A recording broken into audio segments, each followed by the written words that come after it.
Namaste, friends. This is Elle with Sacred Union Tarot. Whew, wonderful Wednesday. It's a wonderful Wednesday. So, hope you're having great energy. I wish for you great energy.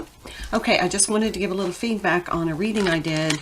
I think it was maybe Monday that I said something about your animal spirit guides or look for messages with animal.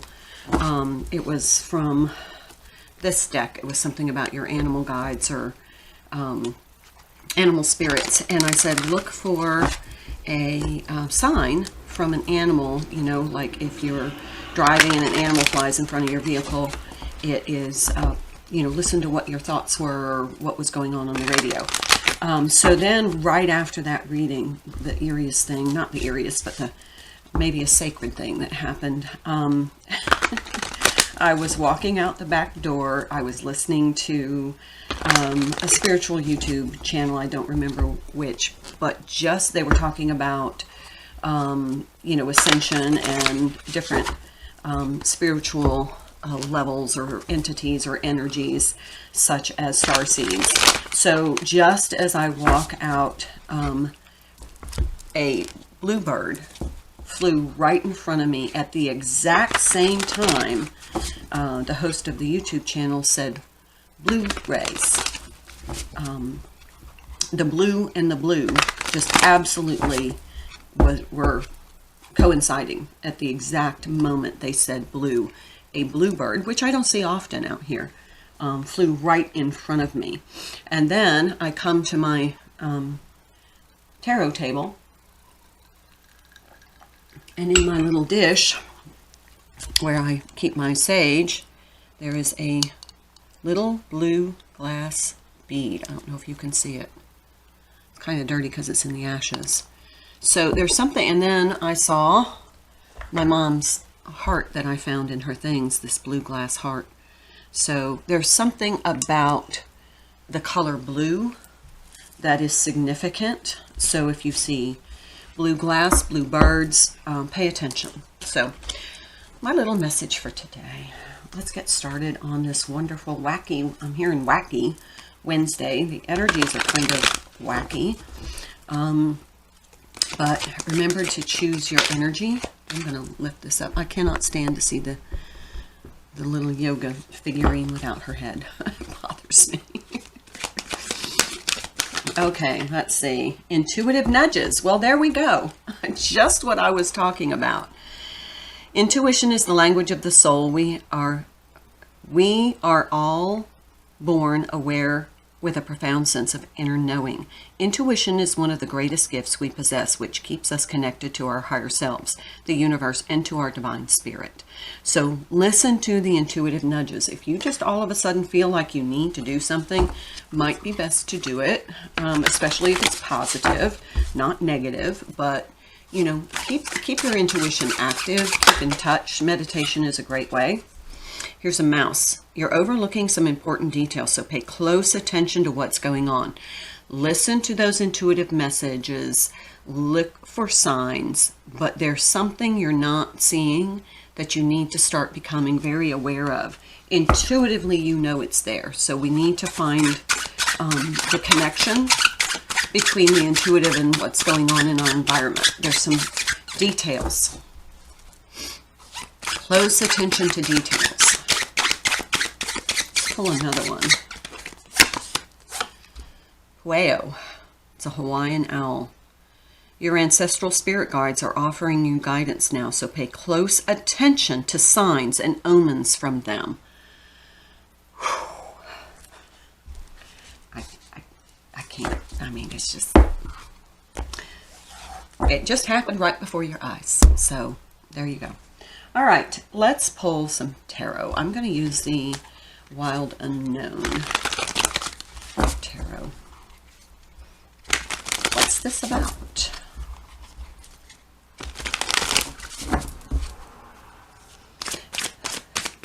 Be very tuned in to what's going on around you, what your intuition is telling you. Look for signs. They're there. They're there. It's very obvious now. You just need to bring it to your awareness and keep it in your kind of sphere of knowledge. Look, we have another owl. The Mother of Swords, this Queen of Swords. She kind of came out in the challenge position. Okay, so don't be overwhelmed by thoughts. This is another one in the challenge. Three of Cups. That's union energy for me. Coming together.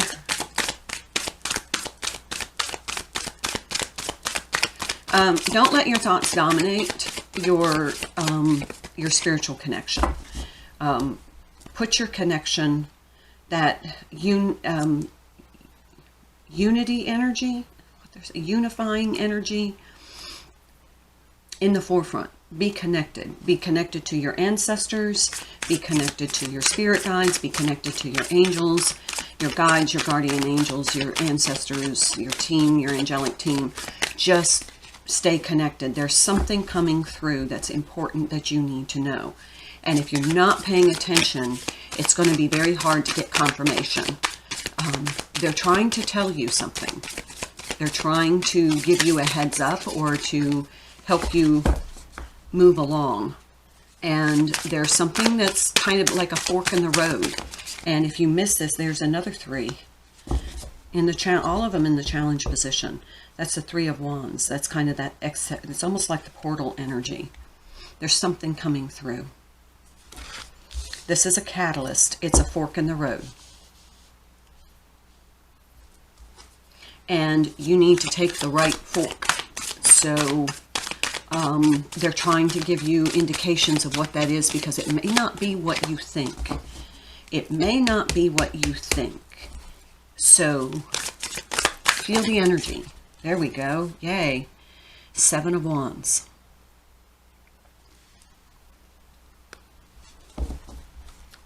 This may be part of your journey that you're going to have to separate and walk alone. You're never disconnected.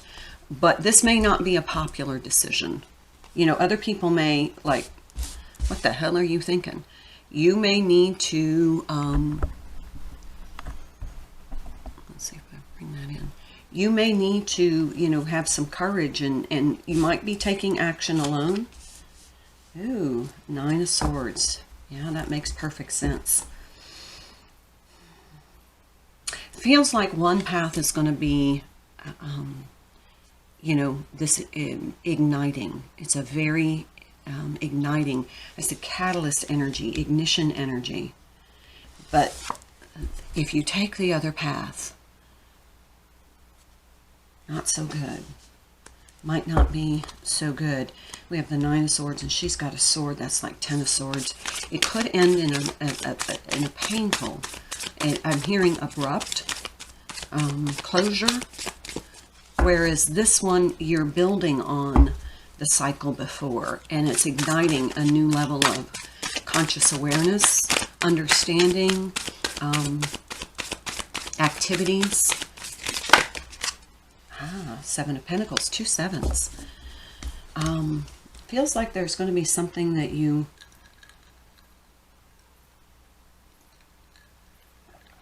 I'm hearing lay the groundwork. You're laying the groundwork for something new. This is almost like the Ace of Wands. However, you got these Six of Wands saying, you know, I don't think that's going to work for you. But you're like hell it isn't. I'm going to lay the groundwork. I'm going to start investing, planting the seeds for this new adventure, new activity, new way of doing things. It feels like kind of a new hobby, job, creative endeavor, something. Oh, and here we have the Two of Cups. It might be a relationship. You're laying the groundwork for a new relationship. And other people aren't so happy about it. But this is ignition point for you.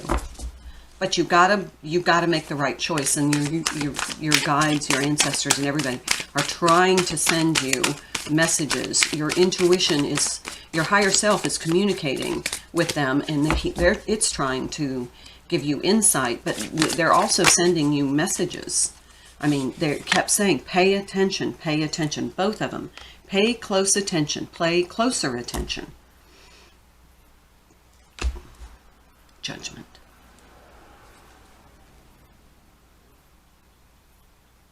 I'm hearing from this rising above those who are trying to keep you from growing, trying to keep you from expanding, trying to keep you at a lower vibration, because I'm hearing that that's where they can control you, because you get into this energy. This is like people-pleasing energy or anxious energy, that if you might not do something that they approve of, and so it gets very anxious for you, and you're leaving that behind, but they don't want you to. So you're kind of like, should I? You know, if I do, am I being the best friend, the best girlfriend, the best wife? If I leave this behind, am I being the best person in their perspective? Doesn't matter, because they want you here. Here's where you're going. The liberation, a closing of a karmic. Those are part of your karmic contract of the old cycle. Ten of Wands.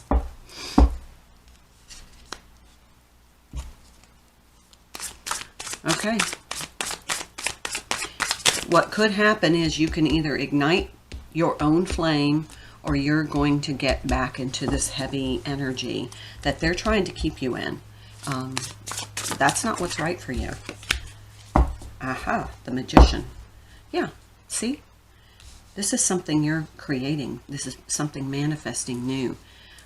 This is a new cycle where you're breaking free of old programming and old soul contracts underneath the Emperor. No shit. Okay, let's put that deck aside. We got lots of information there. Let's take, ask your guides. We have 3 oracle decks of guides. So let's see. Okay, that was coming out. Unconditional love, Divine Mother. A number 1 card. We have the Magician, and we have a number 1 card here. This is the beginning of a new cycle. Look at how she's nurturing that inner child.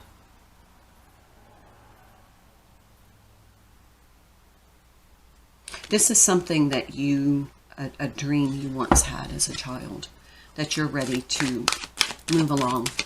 Something that you dreamed about, either for yourself or, you know, as service to others, and you're finally validating it, and you have listened to the bullshit for so long. Finally, you're breaking free, and your guides are trying to help steer you in the right direction. Okay, loss, healer guides. We've seen this card recently. Look at both of these cards. Both of them kind of reaching out and helping this wounded person.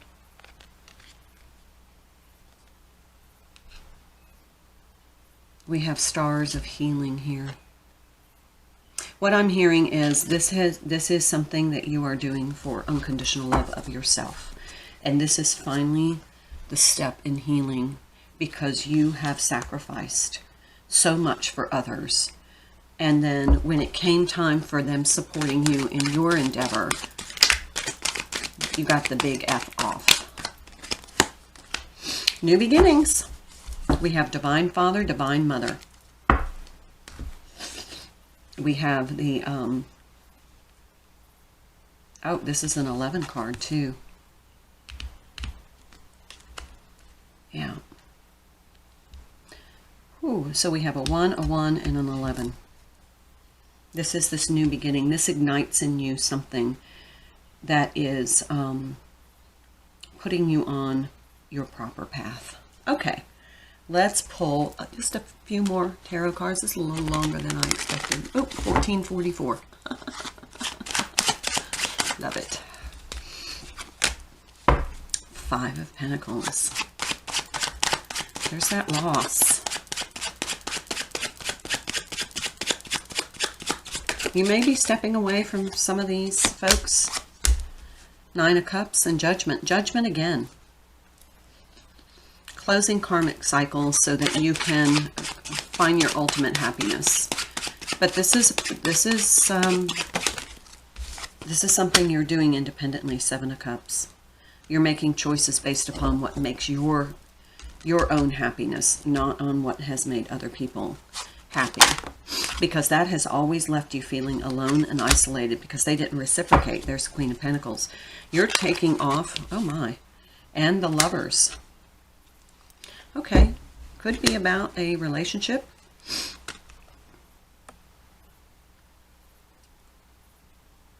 Kind of like Beauty and the Beast, if that's significant to anybody.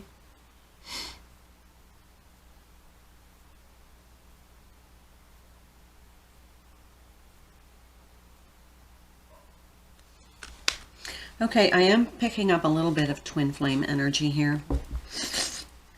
So not every, and in my opinion, this is just my opinion, not everybody's a twin flame. But if you are a twin flame, this could be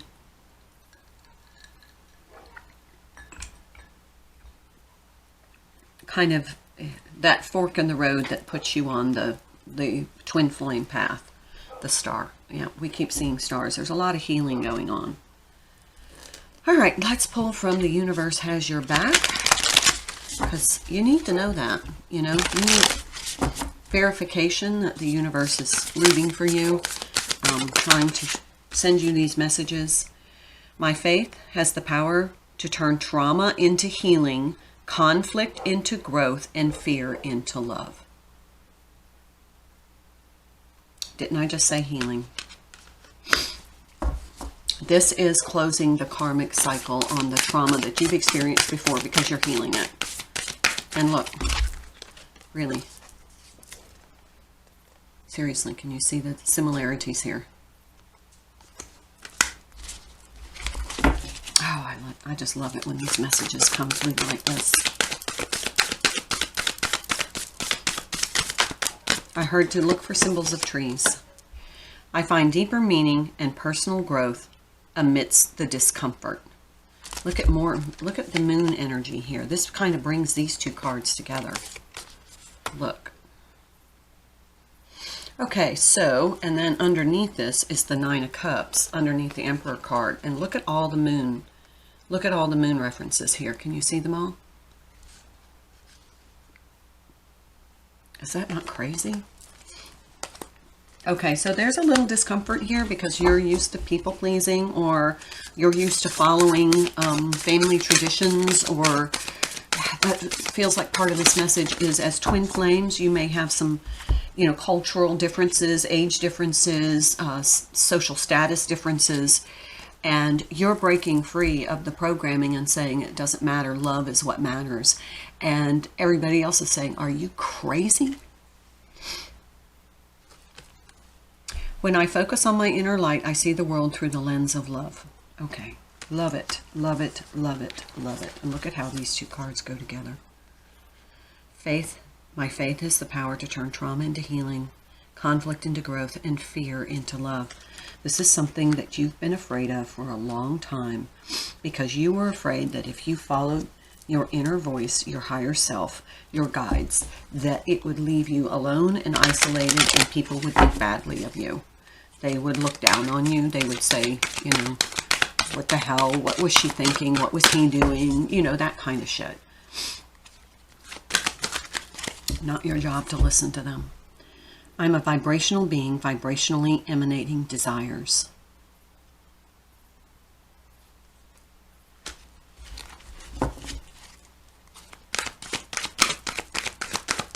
This is the Esther and Jerry Hicks deck. I don't even know what it's called. Ask. Hold on. Getting into the vortex. Sorry. I have complete control over my own thoughts. So it's kind of like this is something that you've desired for a long, long time, and you're finally getting into that vibrational match. But the thoughts that are holding you back are, What if the people around me don't agree? What if my family doesn't agree? A belief is only a thought I keep thinking. And everything is always working out for me. Okay, so as I see these cards, it's all about what's going on in the headspace. See all these references. Look at all the head. All these thoughts.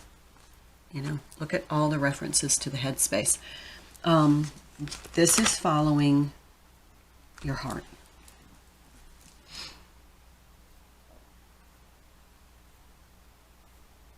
Okay, let me pull this back a bit so you can see. I'm going to leave it there. I wish you a beautiful, happy, wonderful Wednesday. Namaste.